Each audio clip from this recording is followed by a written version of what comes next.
সকলে ধন্যবাদ উদ্যোক্তাসকল প্ৰথমে মই উদ্যোক্তাসকলক ধন্যবাদ জ্ঞাপন কৰিছোঁ মোক এই বিষয়টি আচলতে গোসাইগাঁও কেন্দ্ৰীয় ৰঙালী বিহু উদযাপন সমিতিৰ তৰফৰ আমি তিনিদিনীয়া বৰ্ণাঢ্য কাৰ্যসূচীৰে আমি 23তম ৰঙালী বিহু সন্মিলনী আয়োজন কৰিছিলোঁ। ইয়াৰ প্ৰথম কাৰ্যসূচী ক্ৰমে আমি যোৱা 1 বহাগত 15 এপ্ৰিলত আমি পতাকা উত্তোলনেৰে আমাৰ কাৰ্যসূচী আৰম্ভ কৰিছিলোঁ আৰু আজি আমাৰ 25 এপ্ৰিল আৰু 26 এপ্ৰিল দুদিনীয়া কাৰ্যসূচীৰে আমাৰ ৰঙালী বিহু সন্মিলনী অনুষ্ঠিত হ'ব।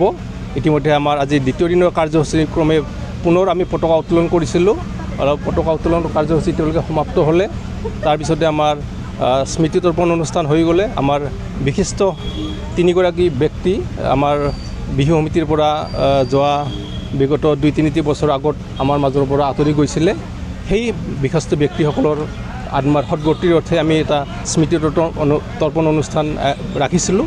সেইটো ইতিমধ্যে হৈ গ'ল। আমাৰ ইয়াৰ আগত আমি মুখ্যদ্বাৰ উন্মোচন কৰিছিলোঁ আৰু মুখ্যদ্বাৰ উন্মোচন কৰিছিলে আমাৰ গোসাইগাঁৱৰ ভাৰপ্ৰাপ্ত আৰক্ষী বিষয়া বাইলুং ডাঙৰীয়াই। তাৰ পৰৱৰ্তী কাৰ্যসূচী আছিলে আমাৰ বিহুতলী উন্মোচন। ইতিমধ্যে আমাৰ বিহুতলী উন্মোচন হৈ গ'ল। আমাৰ ডক্টৰ মধু কলিতাই আমাৰ বিহুতলী উন্মোচন কৰিলে। ইয়াৰ পৰৱৰ্তী আজি ইয়াৰ পিছতে আমাৰ বিভিন্ন কলা আৰু সাহিত্য সংস্কৃতিৰ আমাৰ প্ৰতিযোগিতা আৰম্ভ হ'ব।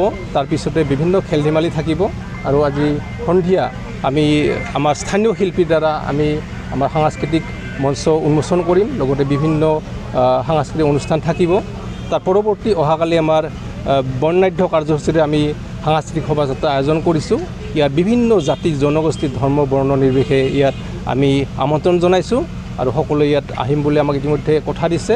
তাৰ পৰৱৰ্তী আমি থাকিব আমাৰ সন্ধিয়া আমাৰ বিশেষ সাংস্কৃতিক অনুষ্ঠান আৰু এই সাংস্কৃতিক অনুষ্ঠানত আমি ইতিমধ্যে আমন্ত্ৰণ কৰিছোঁ অসমৰ এক খ্যাতনামা স্বনামধন্য কণ্ঠশিল্পী আমাৰ নতুন চামৰ উঠোৱা প্ৰজন্মৰ হাৰ্টথ্ৰব কুসুম কৈলাশ ডাঙৰীয়া। তেখেতে অহাকালি ঠিক 7:30 বজাত আমাৰ এই বিহুতলীত তেখেতৰ সংগীত অনুষ্ঠান পৰিৱেশন কৰিব।